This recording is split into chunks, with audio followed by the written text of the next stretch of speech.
Hello बच्चों, मैं आपका आरडी सर लेकर आया हूँ आर्म्स एकेडमी डिजिटल चैनल पे next topic of the chapter cell unit of life. हमने पहले 4 वीडियोस में देख लिया है कि प्रोकैरियोटिक सेल कैसे होती है। अब हम यूकैरियोटिक सेल के बारे में बात करने वाले। यूकैरियोट मैंने ऑलरेडी बताया, you means true, कैरियोन is nucleus. The eukaryotes include all the protist, plants, animals and fungi. देखो हम यहाँ पे सारे यूकैरियोटिक की बात करें। In eukaryotic cell, there is an extensive compartmentalization of the cytoplasm through the presence of membrane-bound organelles. So they have membrane-bound organelle. That is the specialty of eukaryotic cells. Eukaryotic cells possess an organized nucleus with nuclear envelope. Like इसीलिए तो हम उनको membrane-bound nucleus है. In addition, eukaryotic cells have a variety of complex locomotory and cytoskeletal structures.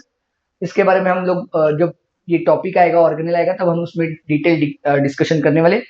There genetic material is organised into chromosomes. देखो इनमें क्या होता है, इनका जो जेनेटिक मटेरियल है ना, वो क्रोमोसोम में ऑर्गेनाइज हो जाता है, लाइक न्यूक्लियस के अंदर होता है। हम जब न्यूक्लियस देखने वाले तब मैं ये आपको डिटेल डायग्राम के साथ एक्सप्लेन कर दूंगा। All eukaryotic cells are not identical, but obviously plant cells are different, animal cells are different, fungal cells are different, protist cells are different. All of them are different. Plant and animal cells are different as the former मतलब कौन सी? Plant cell possess cell wall, plastids and large central vacuole. देखो ये क्या mention किया है, large central vacuole. देखो आपने 7th 8th standard में जब सबसे पहले प्लांट सेल एनिमल सेल देखी थी ना, तो आपने पहला डिफरेंस लिखा था, plant cell has a cell wall, animal cell does not have a cell wall. तो वही है, plant cell has a cell wall, plastids chloroplast photosynthetic pigments के साथ होता है, and large central which are absent in animal cell। देखो इस question में के लिए बनता है, which of the following structure is present in only in plant cell or only in animal cell or not present in plant cell or not present in animal cell, ऐसे करके। On the other hand, animal cells have centriole which are absent in almost all plant cells, not all। देखो animal cell के पास centriole तो है, plant cell के पास ये absent है, but not in all plant cell, almost all plant cells. ये almost क्यों बोला गया आप लोग मुझे कमेंट में बताओगे। अगर नहीं पता चला, नहीं आ रहा है, तो मैं आपको वापस बता ही दूंगा। देखो एनसीईआरटी में हमें यहाँ पे ना लाइक 2 डायग्राम्स दिए एनिमल सेल और प्लांट सेल की। यहाँ पे एक पेरोक्सीजोम करके स्ट्रक्चर मेंशन किया है which is absent in the description. ये एक जगह पे आ जाता है इसका mention, but it is not explained well. So first structure that we will see in the eukaryotic cell or the component of the eukaryotic cell is the cell membrane। हम इसके बारे में बात करने वाले। The detailed structure of membrane was studied only after the advent of electron microscope in 1950s। देखो electron microscope की discovery में मैंने आपको बताया, पहले लेक्चर में बताया था, who did discovered the electron microscope। आपको याद होगा, नहीं होगा तो एक बार वीडियो में जाकर देख लो और मुझे कमेंट में उनके नाम बताओ। 2 साइंटिस्ट के नाम बताए थे, इन 1950s में हुआ था। उसके बाद मतलब पहले डिस्कवर हुआ और उसके बाद हम लोगों को सेल मेम्ब्रेन का स्ट्रक्चर पता चला। Meanwhile chemical studies on the cell membrane, especially in the human red blood cells, enabled the scientists to deduce the possible structure of plasma membrane। देखो माइक्रोस्कोप, इलेक्ट्रॉन माइक्रोस्कोप बनने के बाद हम लोग उसको विजुअलाइज कर पाए, हम उसको देख पाए, like we could visualise it. But before that we had some chemical test by which we had understood the chemical composition। Arrangement मालूम नहीं थी, बट केमिकल कंपोजिशन पता चल चुका था। That chemical composition gave us idea about the composition और the chemical composition की वजह से हम लोगों को सेल मेम्ब्रेन कैसी है वो पता चला।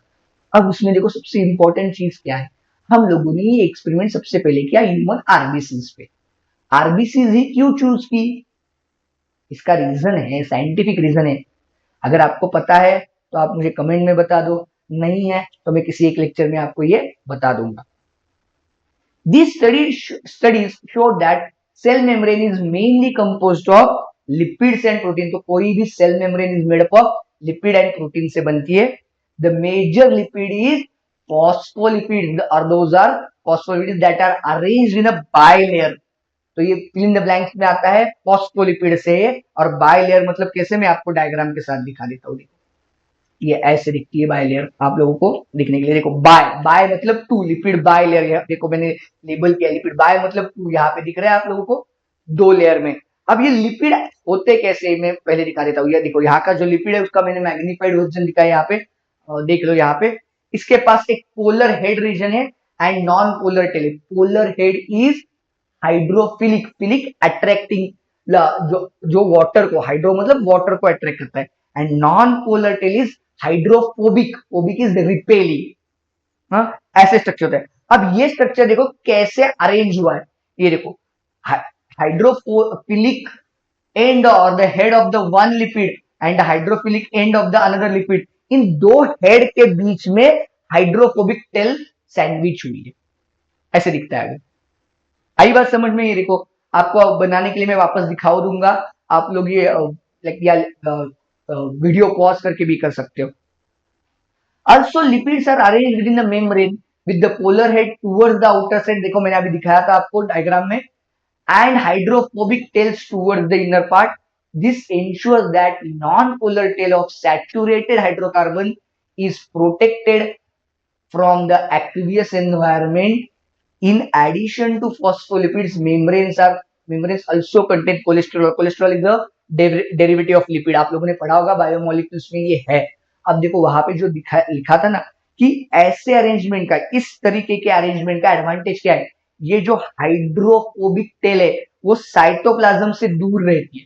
साइटोप्लाज्म में तो वाटर होता है, तो वो डिस्टॉर्ट कर सकती है सेल मेम्ब्रेन के स्टेबिलिटी को, इसलिए उसको उससे दूर रखा है, हाइड्रोफिलिक हेड को उसके नजदीक रखा है। आई बात समझ में सब लोगों को?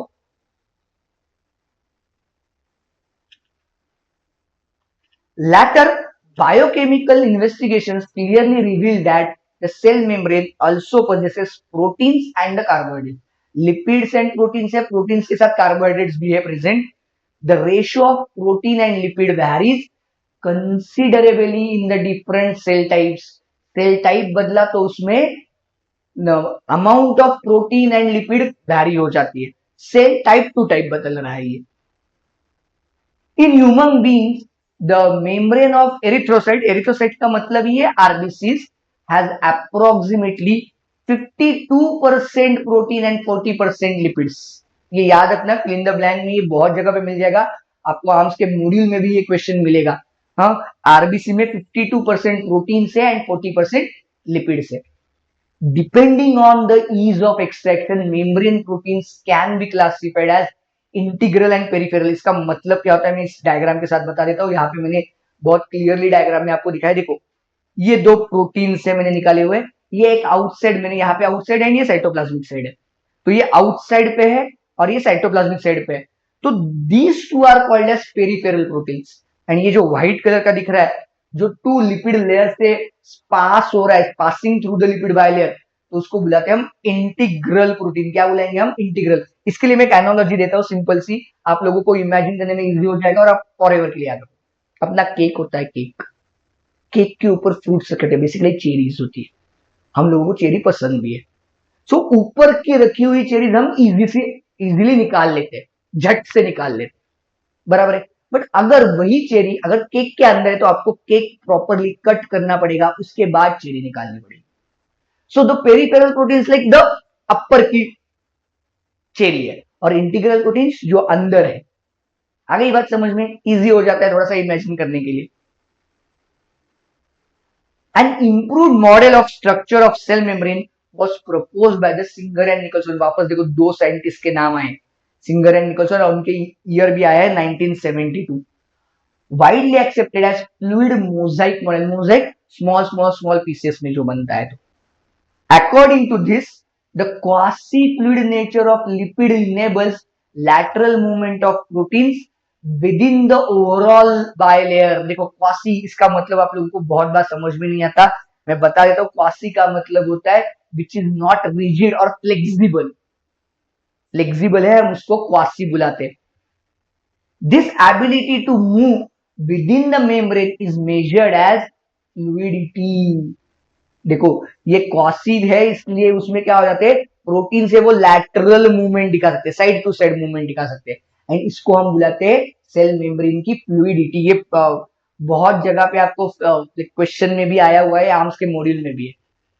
The fluid nature of membrane is also important for from the point of view of functions like cell growth. देखो अगर ये rigid होती तो सेल ग्रो नहीं कर पाती, वो रेस्ट्रिक्ट हो जाती. सेल ग्रो करने के लिए इसकी फ्लूइडिटी जरूरी है. फॉर्मेशन ऑफ इंटरसेल्युलर जंक्शन, देखो केमिकल कनेक्शन रखने के लिए दो सेल के बीच में वहां पे जंक्शन होते हैं. जब हम एनिमल टिश्यू स्ट्रक्चरल ऑर्गेनाइजेशन इन एनिमल्स का एनिमल टिश्यू वाला पार्ट पढ़ने वाले, तब मैं आपको ये इंटरसेल्युलर जंक्शन डिटेल में पढ़ाने वाला हूँ. वहां पे हम देखेंगे. उसके बाद आता है सिक्रीशन. सिक्रीशन को हम बुलाते हैं एक्सोसाइटोसिस भी बुला सकते हैं, जो बाहर रिलीज करते हैं. एंडोसाइटोसिस है, सेल डिवीजन है, ये सारे फंक्शन है हमारे सेल मेम्ब्रेन के.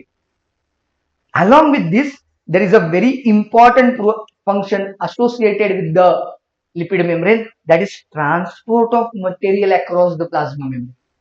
प्लाज्मा मेम्ब्रेन के अक्रॉस कौन सा मटेरियल सेल के अंदर आना चाहिए, कौन सा मटेरियल बाहर जाना चाहिए. It does not give free passage to anything, otherwise the non important और toxic substances may also enter inside the cell. That is not expected by the cell. Yeah, some important molecules may go outside the cell. That is also not expected. इसलिए cell membrane decide करते हैं किसको अंदर जाने देना है, किसको बाहर जाने देना है, एंड उसी को हम बुलाते हैं cell membrane is selectively permeable. Selectively मतलब वो डिसाइड करती है ये अंदर आएगा कि नहीं आएगा, ये बाहर जाएगा कि नहीं जाएगा. Many molecules can move briefly across the membrane without any requirement of the energy, and this is called as passive transport, जहां पे कोई एनर्जी का एक्सपेंडिचर जरूरत नहीं, like it does not require any energy. हाँ, neutral solutes may move across the membrane by process called as simple diffusion along the concentration gradient. मतलब diffusion का मतलब समझ लो, मैं पहले एक्सप्लेन कर देता हूँ. Diffusion means movement of any substance from high concentration to low concentration. High concentration to, ये आप लोगों ने बहुत बचपन से सब लोगों ने विटनेस किया है, हाउ द डिफ्यूजन अकर्स. हाँ, मतलब हम घर में इसेंस स्टिक अगरबत्ती जलाते हैं, हम भगवान के पास जलाते हैं, पूरे घर में उसकी स्मेल आती है. ये क्यों होता है? क्योंकि वहां पे वो मॉलिक्यूल ज्यादा है, वहां से वो जहां कम है वो स्प्रेड हो जाता है. So it is diffusion, anything that moves across the concentration gradient, मतलब ज्यादा से कम की तरफ जा रहा है, तो उसको बुलाएंगे हम डिफ्यूजन. उसके बाद देखो, like movement of water by diffusion is called as osmosis. एक इंपॉर्टेंट टर्म है आपके लिए, जो बॉटनी में भी आप लोगों को चैप्टर में आएगी, लाइक जूलॉजी में भी आती है, बहुत जगह पे आएगी, हम लोग एक्सक्रीशन देखेंगे वहां पे भी आएंगी. पर ये ऑस्मोसिस, ऑस्मोसिस का मतलब क्या होता है? Movement of water by diffusion. Diffusion high concentration to low, जहां पानी ज्यादा है, वाटर जहां ज्यादा है, वहां से जहां कम है वहां पे मूव रहा है. As the polar molecules cannot pass to the non-polar lipid bilayer, they require a carrier protein of the membrane to facilitate their transport across the membrane. A few ions or molecules are transported across the membrane against their concentration gradient, that is from lower concentration to higher, and this is called as energy dependent process, that is active process. और the active में क्या करना पड़ेगा? Energy spend करनी पड़ेगी. जैसे आपको first floor से पानी 10th फ्लोर तक लेकर जाना है, तो आपको एनर्जी देनी पड़ेगी, मोटर लगानी पड़ेगी, तो वो एक्टिव हो गई. पर 10th फ्लोर से लेके फर्स्ट फ्लोर तक लाना है तो आपको मोटर की जरूरत नहीं पड़ेगी, सिर्फ टैप खोल लो, पानी ऊपर से नीचे आ जाएगा. So that is passive. And जहां पे मोटर लगानी पड़ी, एनर्जी एक्सपेंड करनी पड़ी, उसको बुलाएंगे हम एक्टिव.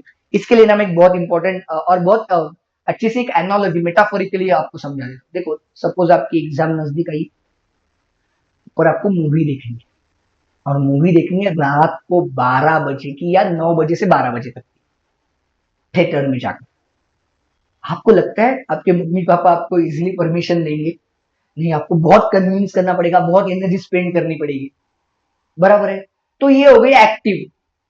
हाँ, अब ना एक बीच में जो हमें फैसिलिटेटेड ट्रांसपोर्ट करके आया, देखो यहाँ पे ये जो with the help of facilitated with the help of proteins बोला है, इसमें क्या है? देखो वही मूवी आपको देखनी है रात को 9 से 12 में. आप होशियार हो, आप हमारे स्टूडेंट्स हो, आप लोगों ने सोचा अकेले तो जाने नहीं देंगे मम्मी पापा, आपने मम्मी पापा को कन्विंस किया, चलो हम सब मिलकर मूवी देखने जाते, तो वो आपको लेकर मूवी के लिए गए। सो फैसिलिटेटेड ट्रांसपोर्ट, तो वहां पे डांट भी नहीं पड़ी और आप मूवी भी देख पाए, पर मम्मी पापा के साथ। और तीसरी जो पहली कंडीशन है हमारी पैसिव ट्रांसपोर्ट, आपकी एग्जाम्स हो चुकी है, आप आर्म्स के स्टूडेंट है, आपका पेपर बहुत अच्छा गया है, आपका सिलेक्शन तो होने वाला ही है, वेकेशन चल रहे, अब मूवी देखनी है, दोपहर का शो है, आपको कन्वींस बहुत एनर्जी नहीं डालनी पड़ेगी, शायद सिर्फ बता दो मम्मी मुझे या पापा मुझे मूवी देखने के लिए जाना है और मैं जा रहा हूँ, अब परमिशन मिलेगी, तो वहां पे एनर्जी की जरूरत नहीं पड़ेगी। सो ये याद रखना मूवी वाला एग्जाम्पल या मेटाफर, आपको कभी भी पैसिव, फैसिलिटेटेड एंड एक्टिव में दिक्कत नहीं आएगी, ये बहुत जगह पे आने वाली है टर्म्स। ठीक है, सो इस वीडियो में इतना ही था। अगला टॉपिक हम इमीडिएटली नेक्स्ट वीडियो में बताने वाला हूँ। Stay tune, stay connected with the arms academy digital. Next topic में इमीडिएटली लेकर आ रहा हूँ। Thank you.